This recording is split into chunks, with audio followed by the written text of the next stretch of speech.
Bom dia, meus amigos. Hoje é 15 de julho, uma quarta-feira muito fria aqui em São Paulo, e hoje vamos iniciar mais uma conversa entre amigos, e com um tema relevantíssimo para o momento e para o futuro, sobre as escolas públicas, a educação dos nossos filhos.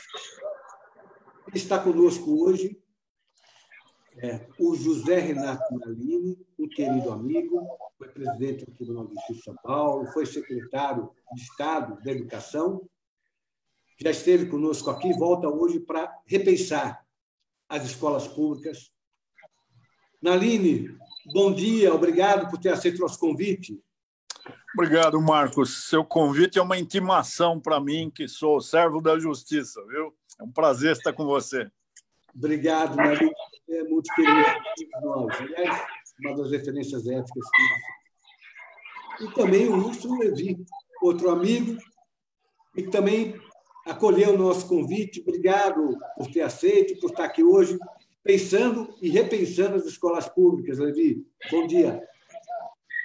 Bom dia, doutor Marcos. É uma alegria muito grande estar hoje aqui com você, meu presidente. Fui membro da Comissão de Direito Urbanístico da OAB sob a sua presidência, e também do doutor Nalini, que é um pai para mim. Então, me sinto muito confortável, muito honrado de estar com vocês na manhã de hoje.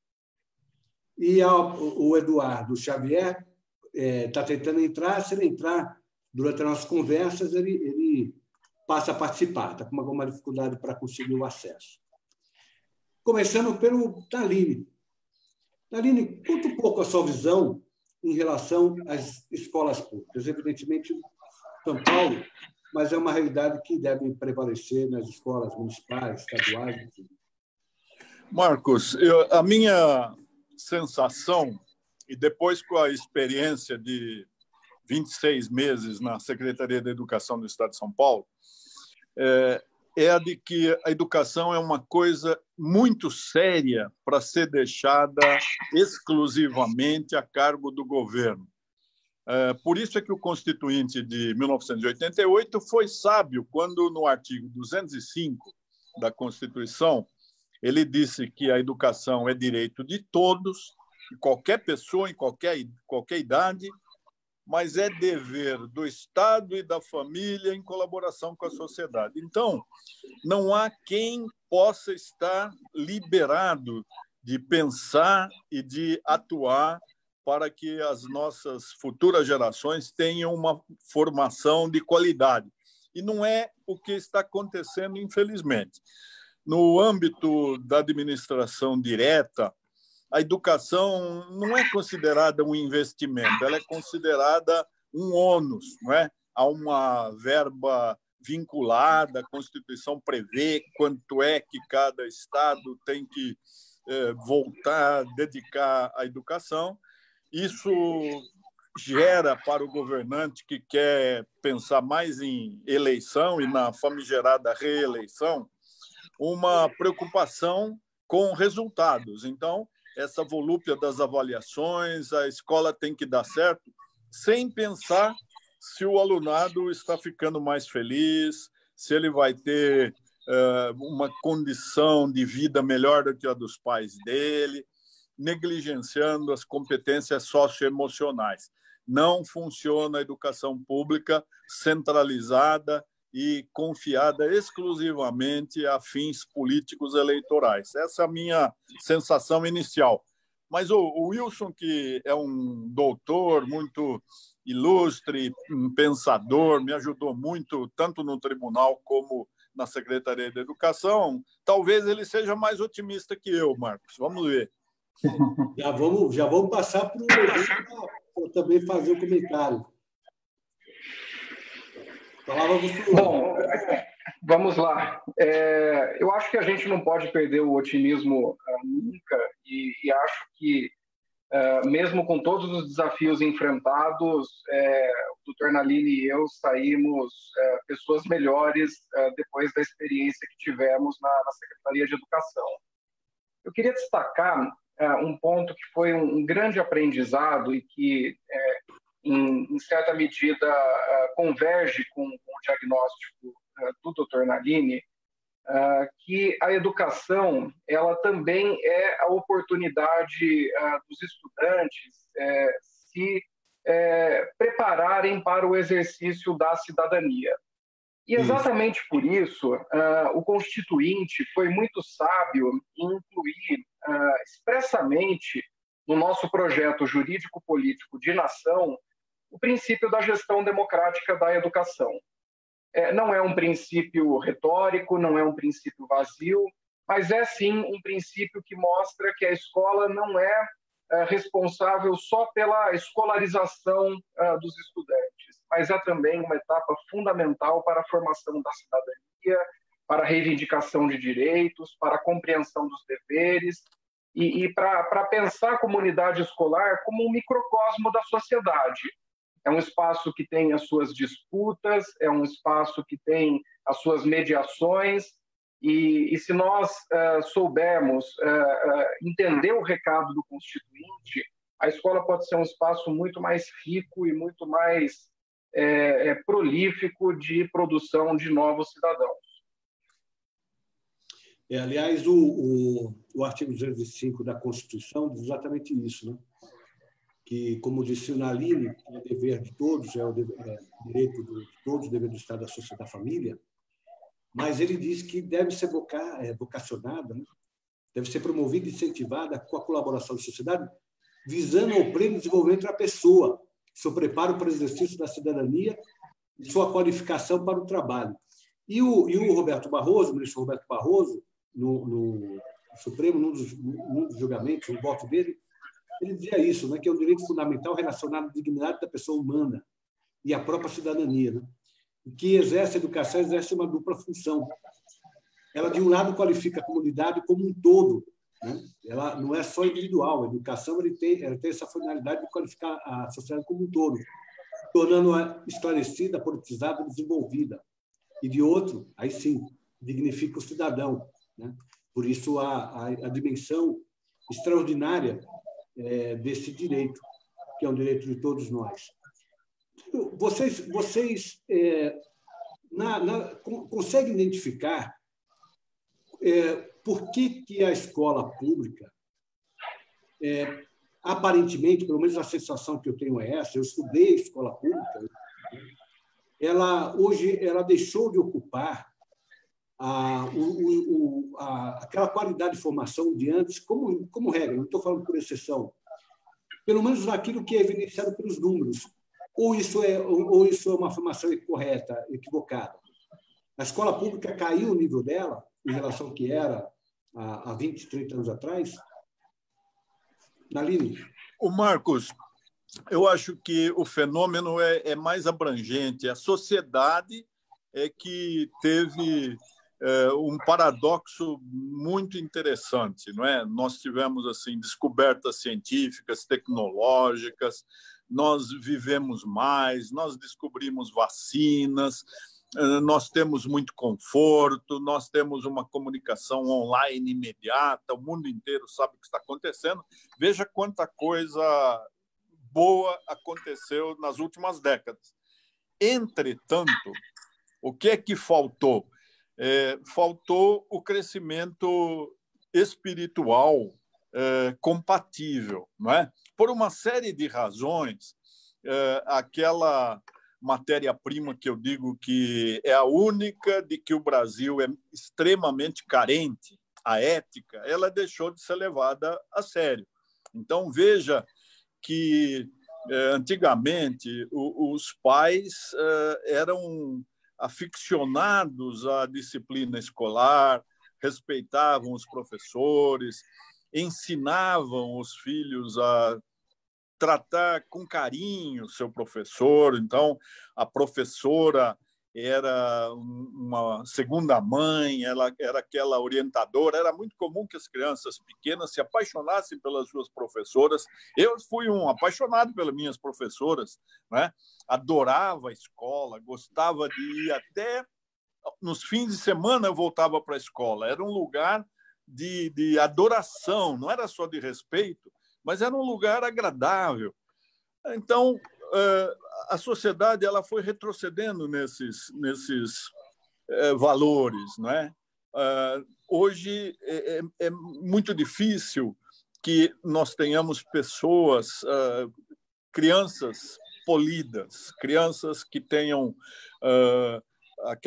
aquela postura de respeito, de carinho, de verdadeira veneração em relação aos professores, não é? Por isso é que a gente precisa até fazer aquela campanha para ressuscitar as palavrinhas mágicas: bom dia, boa tarde, até logo, com licença, muito obrigado, perdão, por favor, não é? São expressões que, de certa forma, foram caindo em desuso. E nós chegamos ao ponto de alunos odiarem tanto a escola, que voltam para a escola, como aconteceu em Suzano, na Raul Brasil, e, armados, matam colegas, matam professores, matam funcionários e praticam suicídio. O que nós fizemos com a escola, né? Aí eu acho que nós estamos defasados na educação formal, mas não quero só eu monopolizar o tempo aí. Vamos ouvir o Wilson, você, eu volto para falar o que eu penso da educação, que não é só da escola pública, não. Na escola particular, escolas dispendiosas, caras, continuam fazendo mais do mesmo, e isso está provado que não dá certo. Bom, entrou agora conosco o Eduardo Xavier. Eduardo, bom dia. Bom dia, doutor Marcos. Obrigado pelo convite. Desculpa pelo atraso. Doutor Nalini sabe que eu sou pai de primeira viagem. Às vezes eu tenho algumas intercorrências. É uma delícia. Aproveite essa fase, que é uma delícia. Eduardo, nós somos... Obrigado pelo convite. Um grande abraço, um querido abraço ao doutor Nalini, meu eterno mestre, ao meu amigo, Dr. Wilson Levi, que tanto aprendi no período que eu fiquei na Secretaria de Educação, uma pessoa que aprendi a admirar muito, ainda mais quando tive a oportunidade de trabalhar conjuntamente com ele, e é uma honra ter convidado para falar sobre educação aqui, doutor. E aproveite e já fala um pouquinho, Eduardo, tanto o Wilson quanto o Nalini já falaram um pouco sobre a visão do momento atual da educação, né? O que nós temos no quadro atual. Eu digo, quando eu falo atual, é antes da pandemia, o que já estava com a educação. A pandemia talvez tenha descortinado algumas das mazelas que nós encontramos na sociedade, e aí a educação é uma delas. Mas qual a sua visão da educação hoje, de São Paulo, e, portanto, o município, o Estado, e, portanto, o Brasil? Claro. Bom, doutor Marcos, os 26 meses que eu tive a oportunidade de estar junto com o doutor Nalini, na Secretaria de Educação, junto com o Dr. Levi, eu tive a oportunidade de ver um pouquinho a educação numa paralaxe diferente, né? Vendo os fenômenos que ocorrem na educação, mas com uma visão mais sistêmica, orgânica, de como funciona internamente, né? Como funciona a gestão da educação, né? E concordo, peguei a final da fala do Dr. Nalini, e concordo com tudo que o Dr. Nalini falou, a necessidade de envolvimento, de engajamento de todos os atores sociais nesse cenário. Foi um dos motes que eu tive a oportunidade, o privilégio de trabalhar nessa frente junto com o Dr. Nalini, porque realmente a educação ela é carente da participação coletiva e social, mas essa participação de natureza espontânea, né? Nós temos na nossa... É uma subcultura que virou cultura, de que a escola ela deve assumir a responsabilidade solitariamente de algo que não é exclusivamente dela, né? A educação como E maiúsculo é uma responsabilidade de todos, como a própria Constituição Federal disse, doutora, eu tenho certeza que deve ter frisado, mas que solitariamente hoje as escolas acabam avocando, desde a educação infantil até a educação superior. E essa armadilha, esse viés que nós colocamos, atribui desde o professor até os gestores da escola, passando pelos degraus de cima, diretorias de ensino na rede estadual, secretarias, até chegar ao ministério, acabam avocando uma responsabilidade muito superior em relação à escolarização. A escolarização realmente é obrigação constitucional desse espaço, que é um espaço de todos. Mas para que realmente tenha o processo de educação nesse espaço, que tanto as famílias e os outros atores terceirizam para as escolas, há necessidade de um engajamento voluntário desses atores. A gente sabe que na contemporaneidade, como o próprio Dr. Nalini fala, na era da quarta revolução industrial, cada vez nós temos que gerir melhor o nosso tempo, cada vez nós temos menos tempo. Eu sou prova disso pelo meu atraso.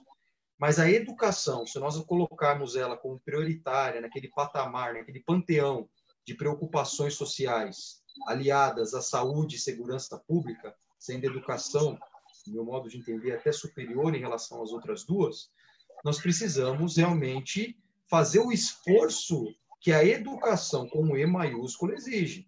Não há educação sem o engajamento de toda a sociedade. Agora, no período da pandemia, nós percebemos, a sociedade percebeu a quantidade de instrumentos de tecnologia de informação e comunicação que nós temos à disposição para flexibilizar. Mas para flexibilizar o quê, doutor Marcos? E doutores aqui nessa live. Flexibilizar o processo de escolarização. E a escolarização, realmente, os instrumentos de tecnologia, informação e comunicação, eles são realmente um sucesso e vão alcançar esse propósito. Mas antes da escolarização, como nós falamos, entrando na própria educação, né, que como o doutor Nalini falou, do trato social, das palavras mágicas, de falar um muito obrigado, por favor, isso, nenhum tipo de instrumento, de aplicativo ou de nenhum outro método de TIC vai poder tirar, senão do engajamento e do envolvimento de toda a sociedade nesse processo, doutor Marcos. Pensando, a base legal nossa me parece moderna. Né? Eu estava olhando aqui, nós temos a Lei de Diretrizes de Base da Educação, nós temos o Plano Nacional de Educação, a Constituição reservou, a Constituição Federal, né, de 88, reservou um dos espaços mais destacados para a educação, inclusive em número de artigos. Nós temos tratando a educação do artigo 205 ao 214. Né? Nós temos uma base legislativa. A base financeira, nós temos o comprometimento dos orçamentos, tanto no município quanto dos estados, e também da União, um comprometimento orçamentário obrigatório, uma vinculação obrigatória de despesa para a educação bastante expressiva. Se somarmos todos os investimentos obrigatórios dos estados, dos municípios, mais a União, nós estamos falando de um conjunto expressivo de dinheiro. E, ainda assim, nós não conseguimos fazer com que a escola avance na medida como outros países fizeram. É verdade que o avanço da educação, me parece, não acontece de um momento para o outro. É preciso, certamente, mais uma década de investimento para poder fazer com que a escola alcance o status que nós queremos, como fizeram outros países, como, por exemplo, a Coreia do Sul. A OCDE tem um estudo, eu não lembro, já vou tentar recuperar esse estudo, mas dizendo que não há investimento social que dê maior retorno financeiro, inclusive, do que a educação. E o que está faltando, Nalini? Tudo bem, nós temos a participação da sociedade, que é importante, a sociedade tem que abraçar essa causa, essa tem que ser a grande causa, a grande bandeira da sociedade, é verdade. Mas nós ainda temos, por exemplo, estruturas físicas das escolas e ainda sofrendo muito, sem investimento físico, muitas vezes, professores sem a remuneração adequada. O que falta do ponto de vista da infraestrutura da educação? Marcos, o que falta é gestão. Não falta dinheiro, não falta teoria, não falta doutrina, não falta legislação. O que falta é gestão.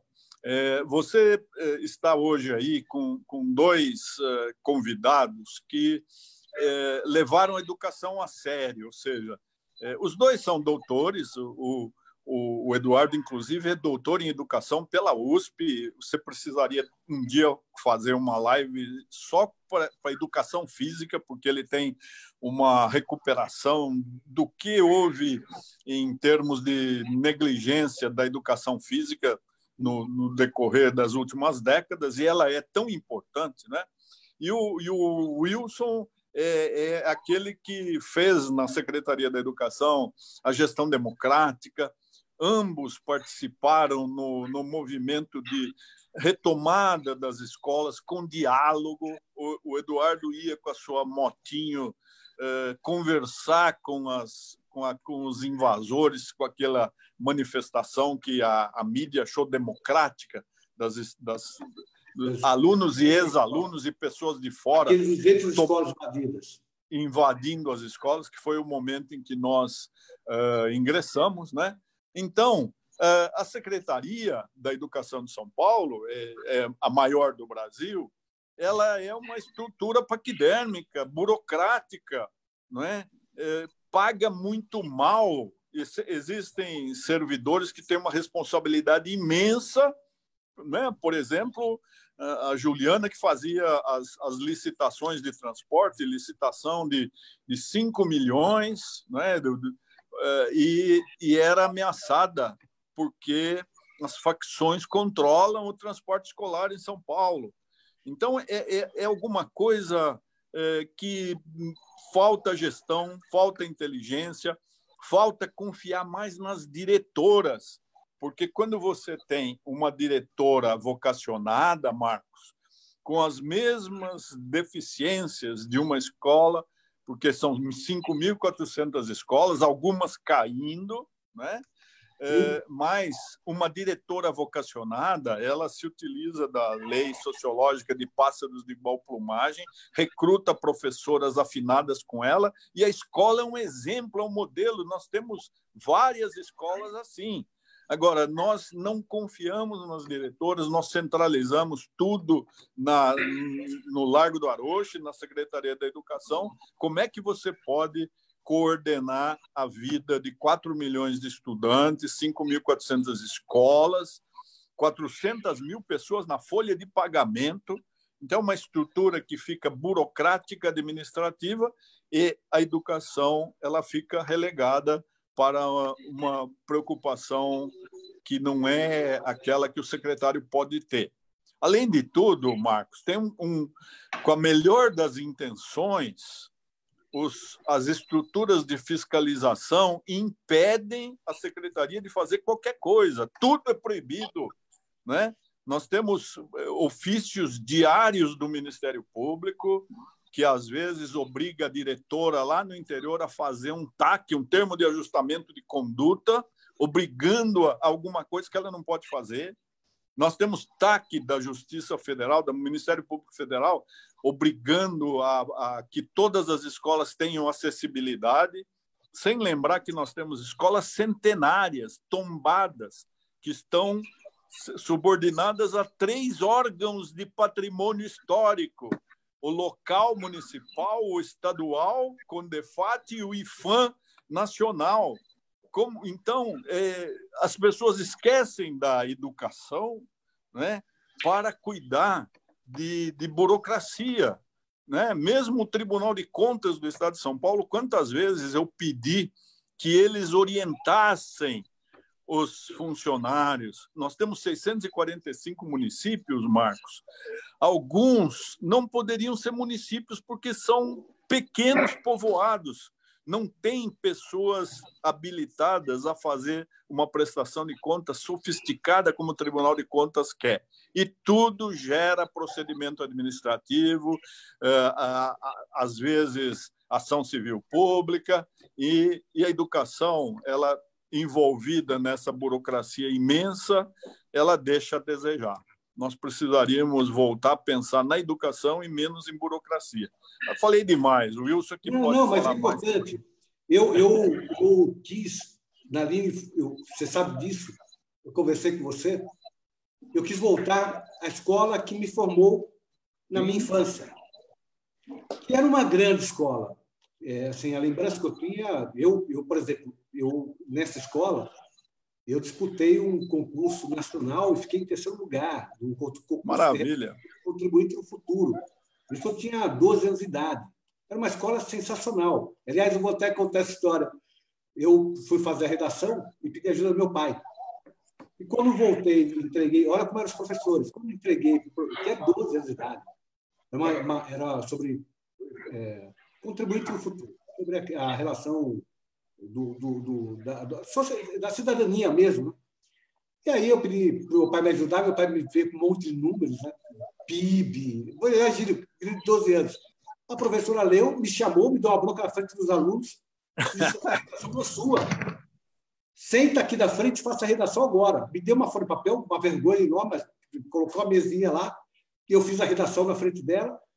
E uma noite, eu lembro bem, uma noite de chuva, muita chuva, eu morava numa casa muito pobre, na Rua 21 de Abril, toca a campainha, chega a professora, à noite.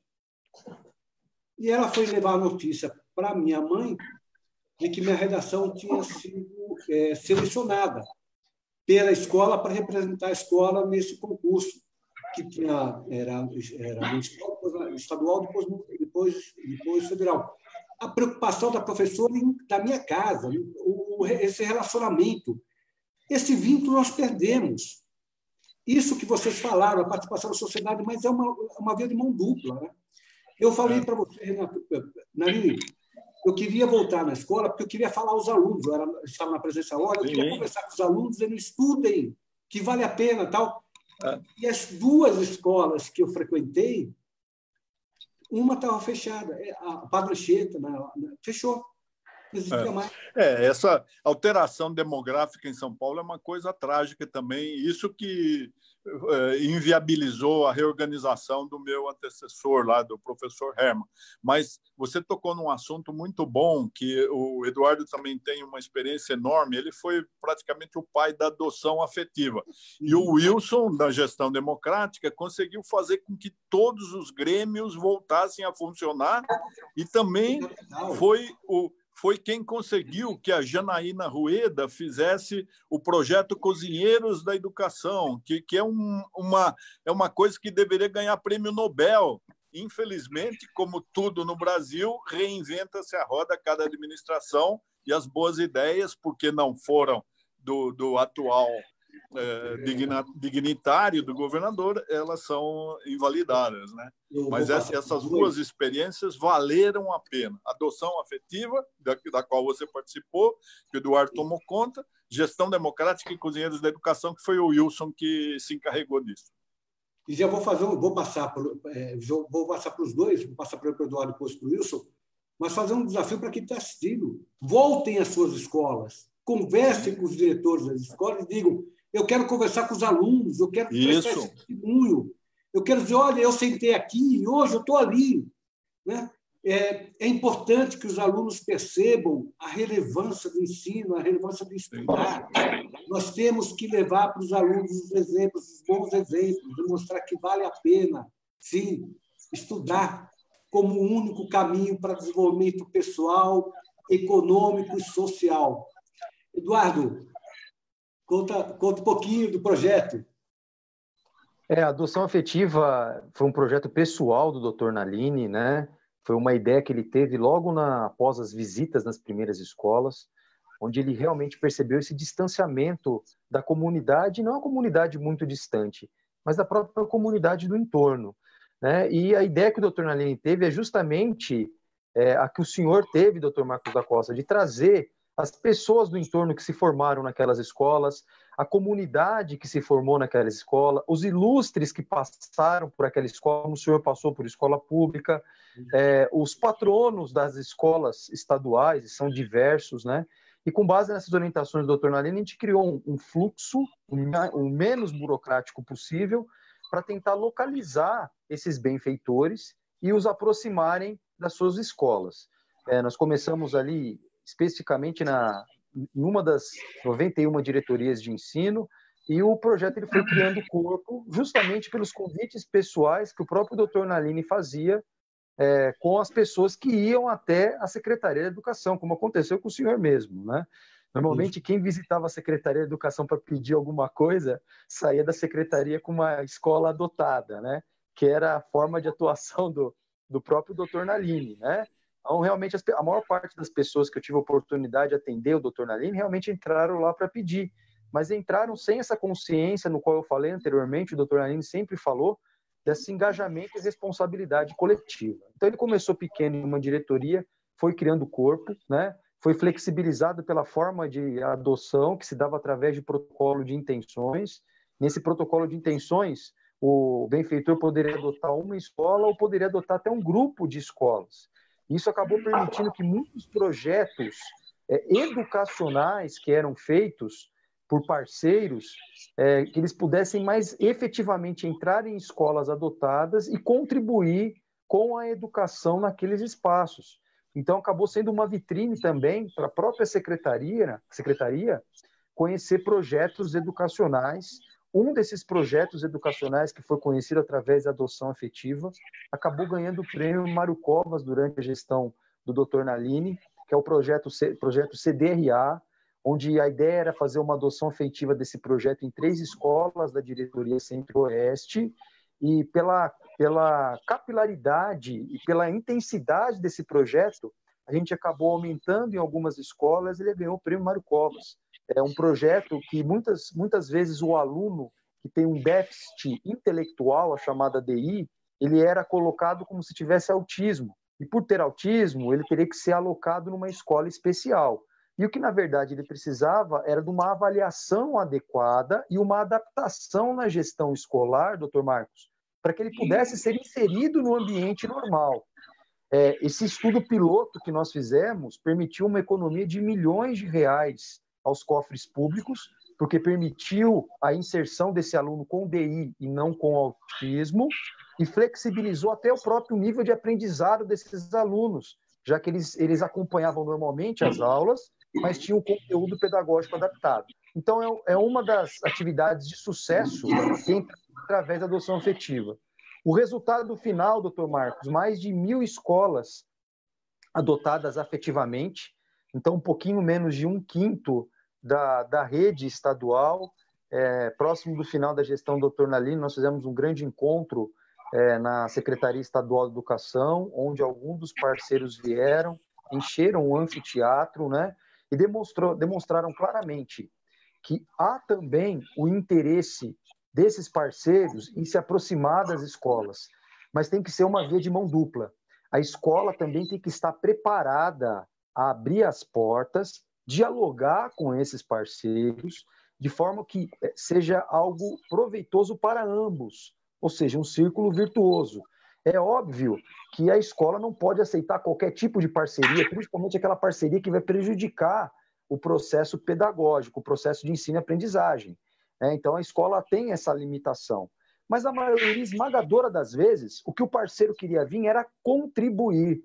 Ele chegava na direção da escola e ofertava uma ajuda, e a escola voluntariamente verificaria se era necessário ou não aquela ajuda, ou até mesmo modificava o interesse desse parceiro para que ele realmente agregasse nesse projeto. Então, foi uma honra ter acompanhado a adoção afetiva durante os 26 meses que pude estar junto com o Dr. Nalini e com o Dr. Levi, e começando com pouco, né? Nos primeiros meses nós tínhamos muita dificuldade em aumentar quantitativamente o número de escolas, mas no último ano da gestão do Dr. Nalini as coisas começaram a acontecer com uma velocidade muito grande.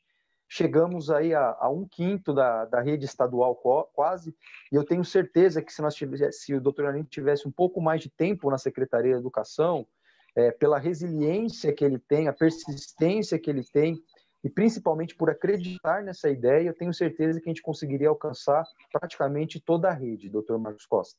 Como é que está hoje, Eduardo? Como é que está o projeto hoje? O projeto continua? Olha, por não estar na Secretaria da Educação, eu não consigo dar resposta oficial para o senhor. O doutor Nalini acompanha, o doutor Levi também. Nos finais de semana, aos sábados, eu acompanhava os programas Escola da Família com a minha motinha, circulando as escolas da rede estadual, né? E essa forma de interação é muito bacana, porque ninguém imagina que um assessor vai chegar numa escola, um assessor do secretário de Educação vai chegar de inopino numa escola para ver como que está o programa Escola da Família, que também é um programa de sucesso, voltou a ser um programa de sucesso com o Dr. Nalini, ou uma escola adotada, né? Então cria um certo vislumbramento. Por isso que eu usava essa estratégia, para ver realmente o que acontecia. E depois que eu saí da secretaria, eu cheguei a visitar 12 escolas que mantiveram a adoção afetiva, não com a mesma participação que o Dr. Nalini permitia, que ele flexibilizava através do protocolo. O protocolo de intenção é pessoal.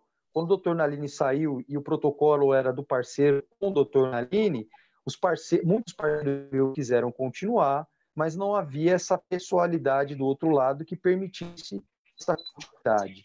Das escolas que eu visitei, até por incentivo dos parceiros, eu tive a felicidade de ver a continuidade. E mais do que isso, a participação voluntária gerou um envolvimento desses parceiros até na melhoria da própria gestão da escola. Os parceiros oferecem cursos de gestão, de administração, mas de forma natural. O grande problema da adoção afetiva é demonstrarmos que haveria necessidade natural de aceitação da escola. Foi o primeiro grande desafio que nós enfrentamos. A escola como um templo sagrado, remontando o que o Dr. Nalini falou, as escolas dos primeiros modelos do início do século XX, o templo sagrado, esse templo não pode ser profanado. A sociedade ir até a escola é a sociedade entrar na sua casa, não é profanar um templo. Então, novamente, uma subcultura um pouco difícil de ser vencida na rede estadual, mas que o Dr. Nalini, uma pessoa com uma ideia e com uma motivação, conseguiu fazer com que as coisas acontecessem. Resumidamente, como não estou na secretaria, não sei os números de hoje. Das escolas que eu visitei pelos parceiros que eu mantive, a adoção ainda continua, Dr. Marcos. Wilson. Opa! Fala um pouquinho do projeto. Então, eu antes gostaria de resgatar um ponto que é uma preocupação que o senhor traz na sua fala, Dr. Marcos da Costa, que é a questão da escola ter perdido qualidade ou da escola ter perdido um pouco o seu caminho ao longo do tempo. Acho que é importante lembrar que eu queria fazer um pequeno contraponto, que a premissa da universalização do acesso à educação, ela é recente. Ela começa com a Constituição de 88 e ela se intensifica depois da entrada em vigor da Lei de Diretrizes e Bases. Então, houve um movimento muito grande de inclusão, que não foi um movimento trivial e que pode ter tido algum impacto na qualidade. Além disso, eu acho que é importante destacar, e eu acho que isso é um ponto que a gente precisa sempre lembrar, que a escola ela é um microcosmo da sociedade e ela espelha muitos dos desafios do lugar onde ela está instalada. Então, enquanto nós conversávamos aqui, subiu o pop-up aqui no meu telefone, uma notícia que o Estadão acabou de compartilhar, dados da pesquisa do PNAD, do IBGE, mostram que 10 milhões de jovens de 14 a 29 Estou numa anos live, pois não completaram o ensino médio. E 70% desses 10 milhões, portanto, 7 milhões de jovens, são pretos ou pardos. Então, isso mostra são as consequências no sistema de educação de um problema de exclusão, de um problema de desigualdade social que se manifesta de forma muito acentuada na sociedade brasileira. Então, acho que isso é um ponto que eu acho que é importante a gente destacar, que a escola que nós tínhamos é uma escola que dialogava com um momento histórico do nosso país em que a universalização não era um desafio que estava posto tal como foi colocado pelo nosso legislador constituinte. É verdade, é verdade. Além disso, e acho que o senhor pontua isso muito bem, o doutor Nalini também, nós temos um desafio que precisa ser enfrentado por meio do debate público, por meio da apropriação dessa discussão pelas pessoas, que é o problema da remuneração dos professores.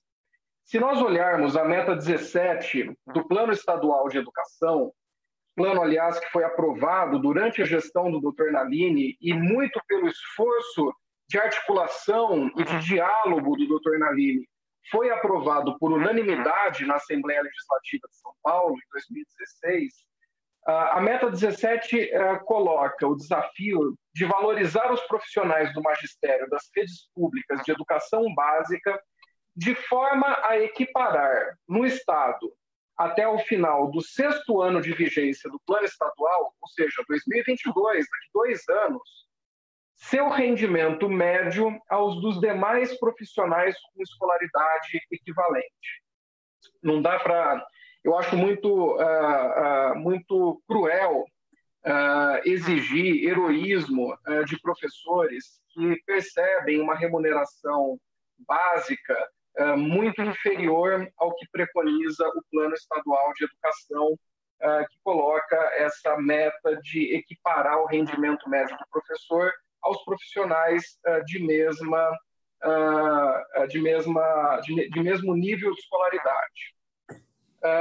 Sobre a gestão democrática, é importante lembrar que esse é um projeto que começou num momento muito sensível da Secretaria de Educação, que foi um momento imediatamente posterior ao período das ocupações. Então, independente de qualquer poluição política, partidária, ideológica que possa ter havido, o que nós identificamos é que havia uma juventude muito disposta a participar de forma mais efetiva das discussões relativas à sua escola, no nível local, e à educação de modo geral. Isso não podia passar incólume pelos olhos do gestor público. A gente não podia ignorar que havia uma juventude disposta a ter uma participação, um protagonismo maior nas discussões da educação. E num país como o Brasil, um país de uma democracia profundamente efêmera, os períodos, as janelas democráticas no nosso país são janelas efêmeras, nós não poderíamos desprezar ou ignorar essa janela de oportunidade de apresentar aos estudantes a democracia em toda a sua exuberância, em toda a sua complexidade. Porque democracia não é só acesso à fala e participação na tomada de decisão. Democracia importa em assumir responsabilidades, em saber negociar, em saber quais são as contrapartidas, quais são os deveres, e tudo isso é fundamental para formar uma geração de novos cidadãos que participem efetivamente da política do seu país. Quando nós assumimos, havia 68% de grêmios constituídos nas escolas. É importante pontuar para quem está nos escutando que o Grêmio ele não é a única estrutura democrática da comunidade escolar. Além dele, além do Grêmio, que cumpre o papel de fazer a representação dos interesses dos estudantes, nós temos também o Conselho de Escola, que tem um papel fundamental na condução da política pedagógica, e também a Associação de Pais e Mestres, que faz a interface da escola com a família e com a comunidade. E por meio de um trabalho que importou na escuta de quase 2 milhões de estudantes, estruturado, sim, com apoio de instituições parceiras, mas primordialmente com os esforços das equipes técnicas e pedagógicas da Secretaria, dos valiosos quadros da Secretaria, nós conseguimos atingir 92% de escolas com grêmios eleitos pelos estudantes. Fizemos um encontro de grêmios em 2017, foi um evento muito importante de congraçamento, de confraternização, de aprendizado, de interlocução, de diálogo dos grêmios das escolas que nós proporcionamos, e deixamos pronto uma coisa que o próprio Plano Nacional de Educação coloca, que é a obrigatoriedade dos sistemas estaduais e municipais de educação de elaborarem uma lei, um marco regulatório específico para a gestão democrática. Não sei se essa lei foi levada adiante por aqueles que nos sucederam, mas a gestão do Dr. Nalini deixou o trabalho pronto, e não foi uma lei, aliás, eu me recordo do Dr. Nalini falando sobre o papel dos órgãos de controle.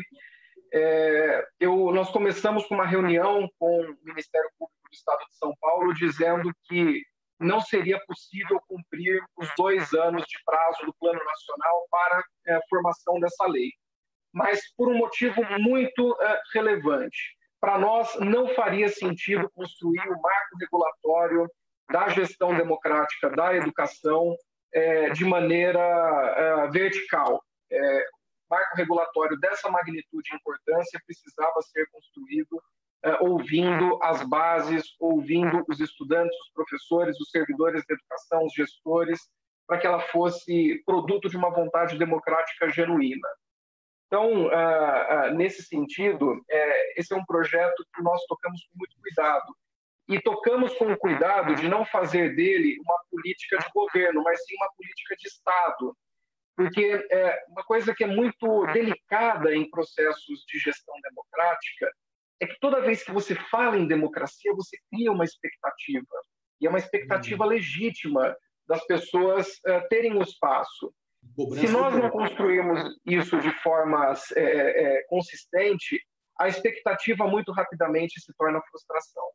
E nós trabalhamos muito para que isso não acontecesse, e efetivamente não aconteceu na gestão do Dr. Nalini. Outra vez que o Nalini esteve aqui, eu dei um testemunho e vou voltar a dar, exatamente na linha do que o Wilson falou, porque eu acredito muito na participação da sociedade, muito. Eu era presidente da ordem, tinham 200 escolas invadidas, e foi procurado pelas presidentes, por coincidência, foram 3 mulheres, da UNE, da União dos Estudantes do Ensino Secundário e do Ensino Básico, do Municipal, perdão, do Estadual e do Municipal, pedindo uma intervenção, porque elas tinham promovido as primeiras invasões contra a reforma educacional, e aquilo tinha virado uma moda no Estado, e, de repente, todo mundo começou, os pais levavam as crianças para invadir. E aí eles pegaram o controle, eles estavam com medo de acontecer alguma coisa e ser comunicada a elas. Disseram, nós invadimos e criamos lá um sistema de segurança para que as crianças não tivessem nenhum problema dentro da escola, limpeza, nós limpávamos, fazemos com que nada acontecesse dentro da escola de guerra, enfim, tinha uma certa organização. E as outras escolas invadidas não tinham, porque foi uma manifestação espontânea popular. O que eu fiz? Eu disse, primeiro, eu ajudo, mas nós vamos fazer de uma forma que não tenha holofote, não tenha pau. Vamos tentar resolver o problema e não ter pau. Convidei os sindicatos de professores, que, naquela época, era um sindicato muito aguerrido, no sentido de reclamar de não ter diálogo, tinha muitas manifestações, teve muitas greves, mas foram.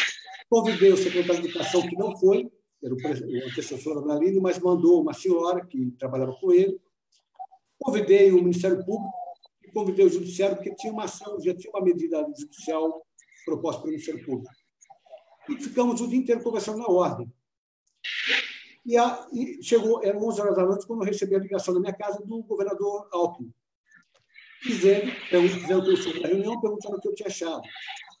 Eu disse a ele que a reunião começou muito tensa, mas que ela acabou com um sentimento comum de que havia um problema no plano, naquele plano que foi implementado, que foi a falta de diálogo com a sociedade. Que todos chegaram à conclusão que você não pode mudar a rotina de vida das pessoas sem conversar com as pessoas. E, às vezes, uma mudança de escola de 500 metros vai representar 1 hora mais de trânsito para os pais. O governador Alckmin me convidou para um café no dia seguinte, às 9h. Às 7h, ele me liga dizendo que ele estava pensando em ir no café, porque ele tinha ponderado e estava suspendendo a reforma. E suspendeu, de fato, naquele dia a reforma. O secretário, então, pede, renuncia, sai e entra o secretário Nalini. O secretário Nalini enfrenta uma situação extremamente tensa, porque nós temos, embora tenha havido suspensão da reforma, todas as partes envolvidas, dos professores, dos alunos, dos pais, enfim, todo mundo aí naquele momento de embate, e o Nalino conseguiu criar pontes, ouvir todo mundo. Eu digo isso porque, para mim, isso sempre foi o caminho, e é que falta muito no Brasil de hoje, a criação de pontes. Tem muita gente para botar fogo, e pouca gente para servir de mediador, de diálogo, porque o diálogo encontra a solução para tudo. Então, eu mais uma vez quis dar esse Nalino, porque o Nalino é vocacionado a isso. Ele foi um juiz de carreira. Aliás, tem uma foto dele em Monte Azul Paulista, novinho. Me mostraram no Fórum Monte Azul Paulista, muito novinho, mas é alguém que foi sempre vocacionado a esse diálogo. Isso é fundamental. Qualquer política pública, em qualquer setor, ainda mais nas escolas, que envolve a família inteira, precisa ter com base o diálogo. E o Nalino soube fazer isso melhor do que ninguém. Eu queria ler um trecho da observação 13 do Comitê de Direitos Econômicos, Sociais e Culturais da ONU, de 99. A educação é um direito humano intrínseco e um meio indispensável de realizar outros direitos humanos. Como o direito de âmbito da autonomia da pessoa, a educação é o principal meio que permite a adultos e menores marginalizados, econômica e socialmente, sair da pobreza e participar plenamente de suas comunidades. A educação desempenha um papel decisivo na emancipação da mulher, a proteção das crianças contra a exploração profissional, o trabalho perigoso e a exploração sexual, a promoção dos direitos humanos e a democracia, a proteção do meio ambiente na Guiné e o controle do crescimento demográfico. Isso de 99. Um dia nós caminharemos para isso, né, Nalino? Se Deus quiser. Completamente abrangidos pelos governantes e como é feito nas nossas escolas. Né? Sabe, Marcos, eu acho que a pandemia, que é uma desgraça, evidentemente, hoje nós já temos 75 mil mortos, né? Quase 2 milhões de infectados. Ela mostrou que a educação pode continuar híbrida.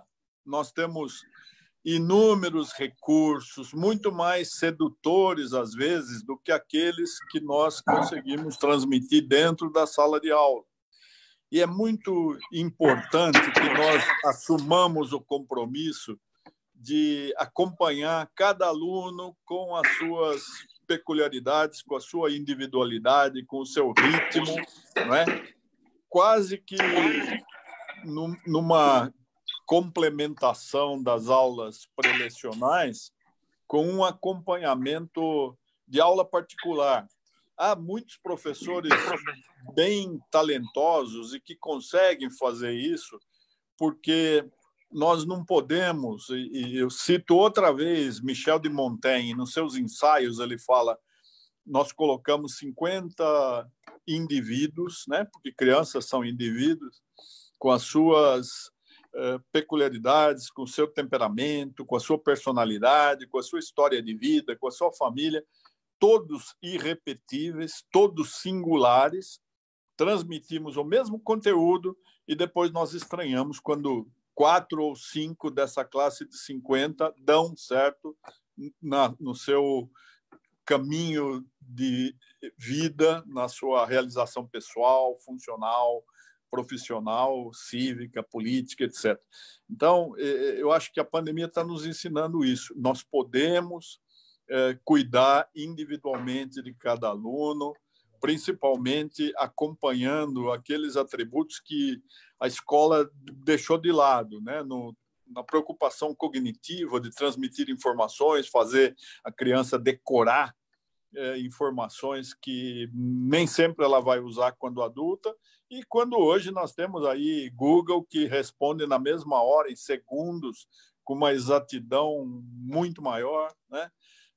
Não é decorar que é educar. Educar é fazer com que a pessoa desenvolva suas potencialidades para que ela atinja a plenitude possível como um ser humano perfectível, né? Mas um ser humano que é vocacionado para a felicidade, para ser feliz, para ser equilibrado, para ter o sentido de pertencimento. Eu adoro a minha cidade, eu adoro a minha família, eu adoro a minha rua, né? Eu adoro o meu país. É isso que está faltando. Eu acho que muita gente está pensando isso e a pandemia veio reforçar isso aí, Marcos. Vamos torcer para que sim. Nós estamos chegando no finalzinho, faltam 4 minutos. Eu vou passar para os três para uma manifestação final. Pode ser sobre o tema, sobre o ponto que quiserem destacar, e sem preocupação com o tempo. Nós temos um tempinho ainda, mas já com essa visão de que nós estamos, daqui a pouquinho, finalizando. Eu começo pelo Wilson, pelo Levi. Levi, com a palavra. Desculpa, está sem som. Espera aí. Eu quero começar agradecendo o convite que me foi dirigido pelo Dr. Marcos da Costa. Sempre uma alegria muito grande estar com pessoas que eu admiro, que eu estimo muito. E pegando um pouco do gancho da fala final do Dr. Nalini, eu acho que a pandemia ela nos coloca diante do desafio de ressignificar as nossas práticas, ressignificar os nossos caminhos. Claro que tem se feito muita futurologia sobre o mundo, sobre o nosso novo normal, nosso mundo pós-pandemia, mas é evidente que a educação já está sendo profundamente afetada por esse cenário, presente e futuro, e nós precisamos, talvez, começar a enfrentar com mais coragem e com mais clareza os nossos desafios. Quando a Folha de São Paulo trouxe como manchete, há pouco mais de um mês e meio, que quase 50% dos alunos não acessou os conteúdos digitais produzidos pela Secretaria de Educação, isso deixou muito claro para a sociedade, para os leitores e para a sociedade em geral, que nós precisamos levar mais a sério o desafio de enfrentamento das desigualdades. Nós temos hoje no estado de São Paulo quase 700 mil estudantes abaixo da linha da pobreza.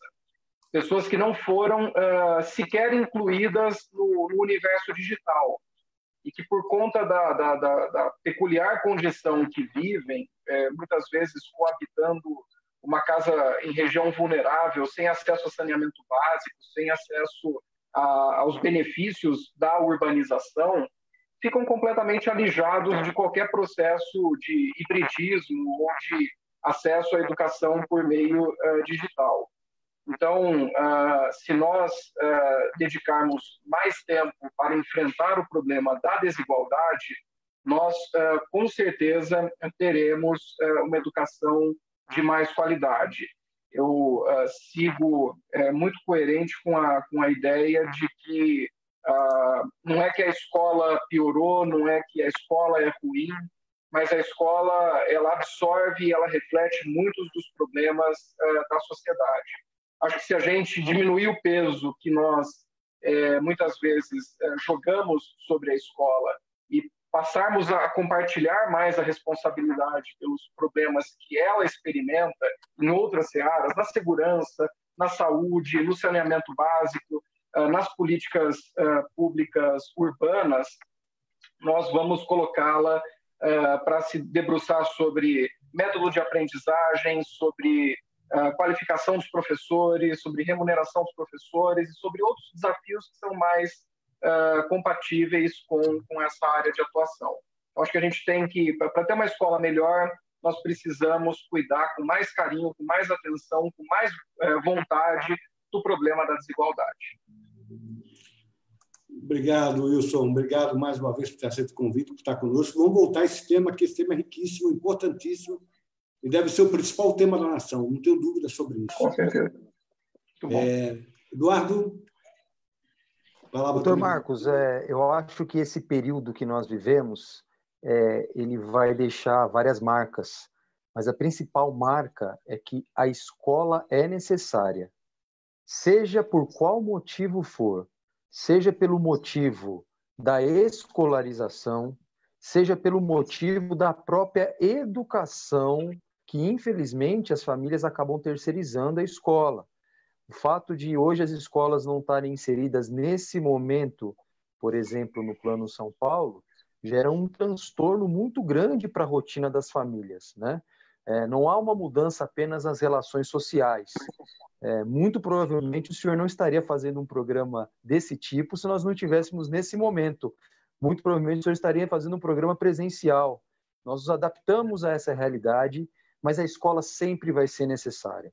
Esse período, eu acho que ele vai deixar uma marca muito grande nisso. Como eu falei, seja por aqueles que colocam os filhos desejando exclusivamente a escolarização, porque participam diretamente do processo de educação, seja também por aqueles que colocam as crianças terceirizando essa situação educativa. Então, as escolas, elas eram, são e sempre serão necessárias. E isso é um alento para nós, eu acho que é uma esperança. O Dr. Nalini é uma pessoa que sempre nos deixa focado na esperança de nós termos dias melhores. E eu acho que essa necessidade que nós estamos tendo nesse período de pandemia, de termos os nossos filhos na escola, seja para aprender e se escolarizar, seja para aprender como um ser que pertence à sociedade, ele é muito importante. Eu acho que quando nós vencermos esse momento, a escola ela tem que ser vista realmente de uma outra forma, porque ela é fundamental na nossa sociedade contemporânea. Queria, para encerrar, deixar um caloroso abraço ao Dr. Levi. Novamente, obrigado pela oportunidade de ter trabalhado com o senhor esses 2 anos na Secretaria de Educação e mais os 2 anos no Tribunal de Justiça. Ter dividido mesa com o senhor é uma pessoa com uma cultura fora do comum. Tamo junto. O Dr. Nalini, que me acompanhou aí nesses 4 anos em que estivemos juntos e que cada dia que tive a oportunidade de estar presencialmente com ele, foi um dia iluminado na minha vida. Muito obrigado, senhores. Dr. Marcos, conte sempre comigo. Eu estou à disposição no que puder contribuir para a discussão. Um grande abraço ao senhor também. Obrigado, Eduardo. Obrigado por ter participado. E, mais uma vez, vamos participar, vamos fazer outras conversas como essa, que, enfim, através do diálogo que a gente conta o caminho para melhorar as escolas e, portanto, nossa cidade, nosso estado do Brasil. Obrigado, Eduardo. Com certeza, doutor Marcos, conte comigo. Querido amigo Nalini, para encerrar com chave de ouro. Marcos, eu queria novamente agradecer a você esse contato feliz, embora à distância, com 3 pessoas que eu admiro e estimo demais, né? Os 3 me puderam reviver aquele período em que eu tive contato com a educação estatal no meu estado, vi a realidade que me tornou muito mais empenhado em levar a educação a sério, né? E a educação, você sabe, nós sabemos, é a única chave que pode transformar o Brasil. Todos os problemas brasileiros, eles seriam, se não resolvidos, pelo menos bem mitigados se nós tivéssemos uma educação de qualidade, não é? A qual nós temos que nos devotar como cidadãos, como patriotas, nós temos que fazer com que ela surja, porque nós resolvemos o problema da pobreza, da desigualdade, o problema ambiental, o problema econômico, o problema de saneamento básico, o problema de saúde, o problema de violência, tudo passa pela educação. Então, é muito bom que você abra esse espaço e eu tive uma alegria muito grande em rever, embora à distância, 3 pessoas que eu estimo e que eu admiro. Muito obrigado, Marcos, e continue aí na sua cruzada, hein? Você é um herói. Nossa, obrigado, querido. Amanhã nós vamos ter aqui um outro tema muito importante, só que amanhã não vai ser às 10 horas. Normalmente os nossos encontros são às 10. Amanhã, exatamente para permitir que um desses integrantes participasse, nós tivemos que transferir o horário para as 17 horas. A conversa vai ser sobre proteção do meio ambiente e soberania nacional. Um tema que é atual, presente, né, nos debates hoje e extremamente importante. Nós estamos também falando sobre o nosso futuro, Nalini. Você que é um defensor sempre dessa causa também. Estará conosco o advogado, o amigo Fernando Pinheiro Pedro, que presidiu anos atrás a Comissão do Meio Ambiente da OAB de São Paulo, o Mário Mantovani, que preside o FS Atlântica, e o deputado federal Arnaldo Jardim, que foi secretário de abastecimento aqui de São Paulo. Então, conto com a presença de vocês amanhã, às 17 horas, Produção do Meio Ambiente e Soberania Nacional. Um abraço a todos, muito obrigado e uma excelente quarta-feira. Um abraço, queridos. Tchau, tchau. Tchau, tchau.